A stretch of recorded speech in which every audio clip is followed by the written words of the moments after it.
Hi, it's Ashley, and this is Fame, and this is Jacob.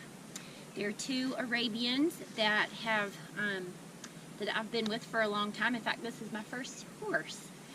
So today I wanted to share with you guys about positive reinforcement, and specifically how to give positive reinforcement to keep a horse from invading your space to get treats. Okay, because once you start positive reinforcement, some horses are going to get really excited about the fact that they're getting a treat. And so I've chosen two horses today that I think I've struggled with the most, or that the most challenging at keeping them out of my space when I want to give them positive reinforcement. The reason for that is because I've always given positive reinforcement to my horses. I'd say for the past 15 years I've been using that as part of my training technique. And early on, or actually up until the past few years, or really the last year, if I really have to get very specific, I really didn't have a good technique for not creating this kind of treat mugging in your pocket behavior. And some horses didn't do it, but these two did do it. And so today I want to show you how you can still give positive reinforcement but keep horses out of your space. And as you can see, they're very much in my space. But I don't mind it right now. So I'm going to show you one horse at a time, and you're going to see the very beginning stages of how I teach them to move out of my space. So as far as positive reinforcement, what does that mean? Positive reinforcement is when you offer something, you offer a stimulus in response to whatever the horse gave you that you wanted. So you ask for something from your horse, and then you reward it by giving the horse something, which is the opposite of negative reinforcement, is when you take something away. But another video on that later. So for now, the positive reinforcement will be the treats. And you can see they're very keen and know what's going to happen here.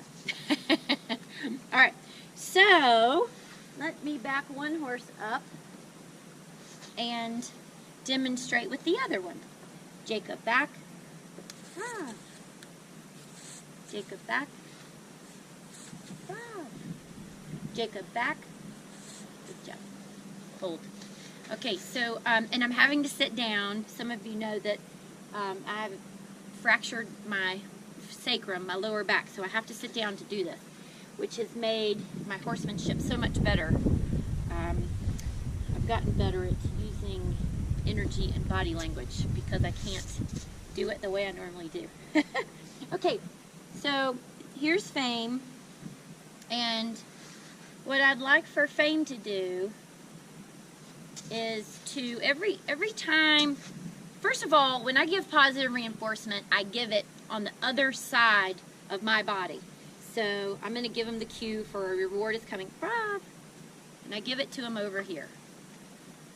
And while that works well, it doesn't solve the issue of him knowing that I have treats in my pocket and where to find them, which is him coming to me. Now, you saw there, see, here's that. You saw, though, an example of him turning in the other direction, and I rewarded him for turning in the other direction, just like he's almost doing right there, okay? And as soon as he looks over in that direction, I'm going to reward him with the treat. I'm going to give him a positive reward for looking away from me. And if he doesn't, then I'll just cue him up again, give him the reward, and teach him that that's really where he's going to get it, away from me, okay? Fame. I think he's asleep. Fame. Wow. Okay, so there he was over there. Going to get some treats ready. And I kind of did that too because I want him to come back over here and almost treat mug me so that I could demonstrate how we're going to train him. So I'm going to ignore Rob. I'm going to ignore the behavior when he's up in my space, and then I'm going to reward the behavior when he's away from me. Just like you do with your children.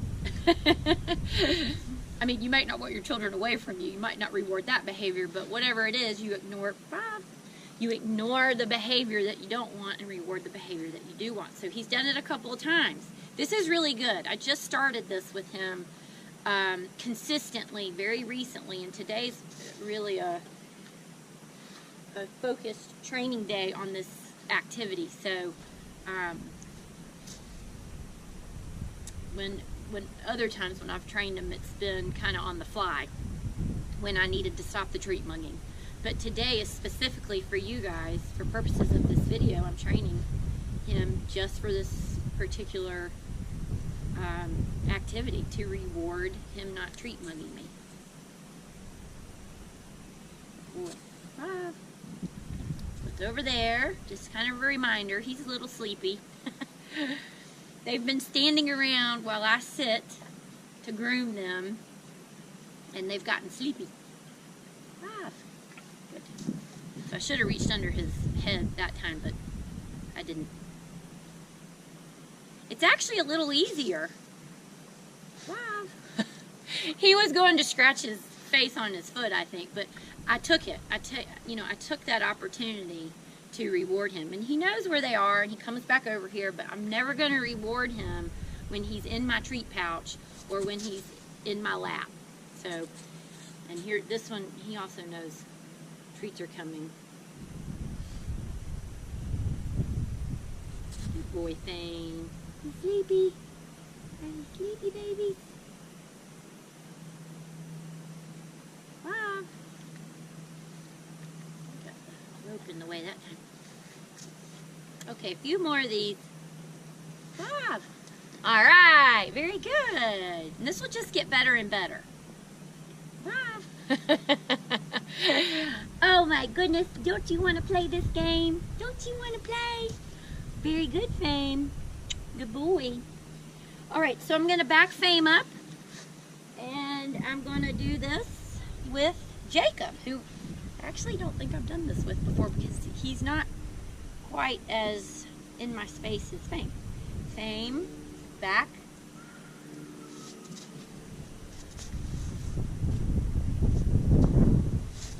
Good boy. I think that's probably sleepy enough. Okay, Jacob, I don't recall really doing this with you, so we'll see how this goes. Walk.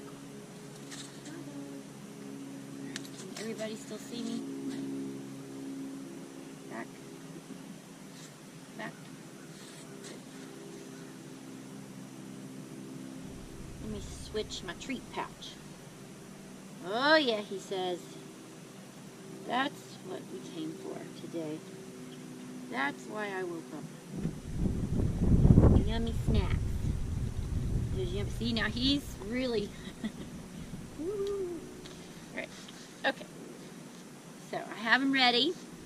Now I'm going to have to train him where he needs to look. 5. Good. So that's good. He didn't know.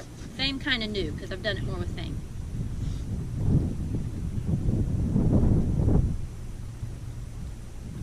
5. 5. So I'm using a bridge cue. My word is 5. You're good. Whoops. So a bridge cue is the cue that you use to bridge the gap between the time it takes for them to do what you want and to get the treat. And I'll do another video on that another day, but for now, that's just want to explain what that cue was. 5. So I'm trying to teach him, he's a little bit behind Fame in this activity, where to look for the treat, which is not here. This is not where... That was good. He kind of looked over there. I wasn't quite as fast. I'm in trouble on the left side of my body. Not quite as fast as the other side. It's not your turn. But I'll give it to you because you put your head over there. Let's see if I can do 2 horses at once. Good. The only problem is they both know the word, and one's going to get it and the other's not. No, it's not there. Not there. 5. There. So I'm still teaching him, look over there. But I did it when he stopped mugging me. When he stopped coming after the cookie. He backed up a little bit. Oops, sorry, but let's see if Fame remembers where to go. 5. Good. You gotta pay attention to what Fame did. I should have given it to him. See if he can go to the front. 5. Over here.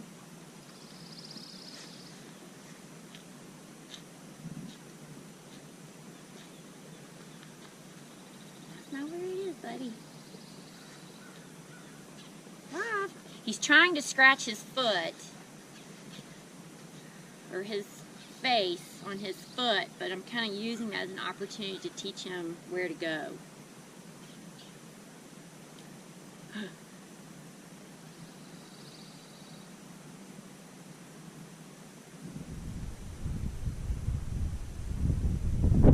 It's over here. 5.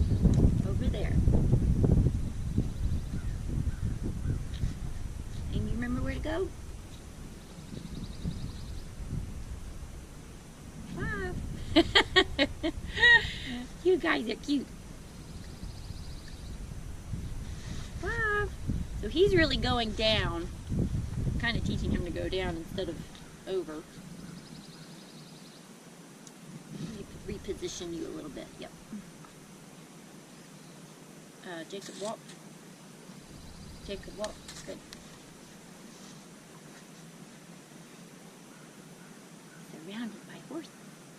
5. So it's over there. There. That way I can reach a little better. Nope, you're up here. Good. Oh, bang. 5. Good. Boy, this is the best exercise ever. Horses love this one. Forward. Walk.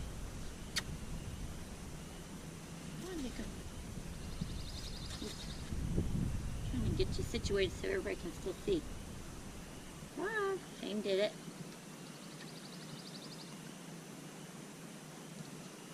Over here. 5. Okay, so that's the beginning stages of how you keep your horse out of your space when you want to give positive reinforcement. So I wanted to tie in I guess like a devotional to this skill that these horses are learning. And it puts me in mind of when we are asking the Lord to bless us and to give us things that we think that we need, or things that we might actually need. Sometimes we can get really impatient, right? We can say, Lord, I need you to bless this yesterday. Lord, I need these things now. I need to get out of this situation, or I need this to happen, or I need that to happen. And we can get into a really good, maybe not a good, but a really strong habit of treating the Lord as a Pez dispenser.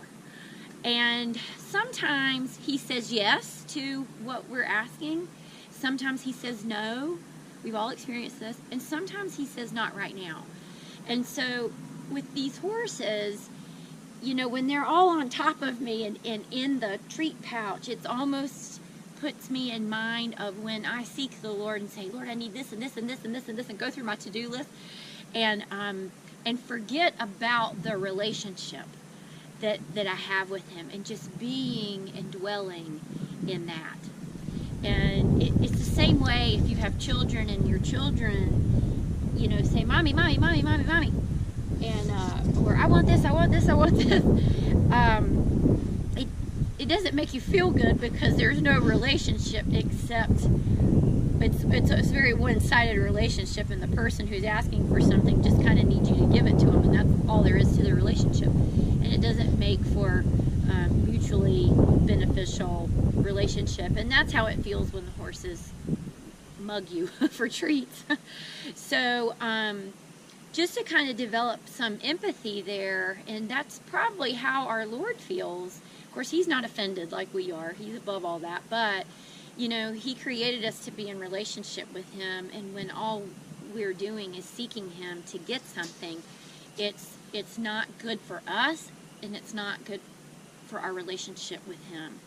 And so think about that the next time you are giving your horses positive reinforcement, and maybe they are too much in your space and mugging you, and how that's actually hindering the relationship. Okay, see you guys soon. Bye.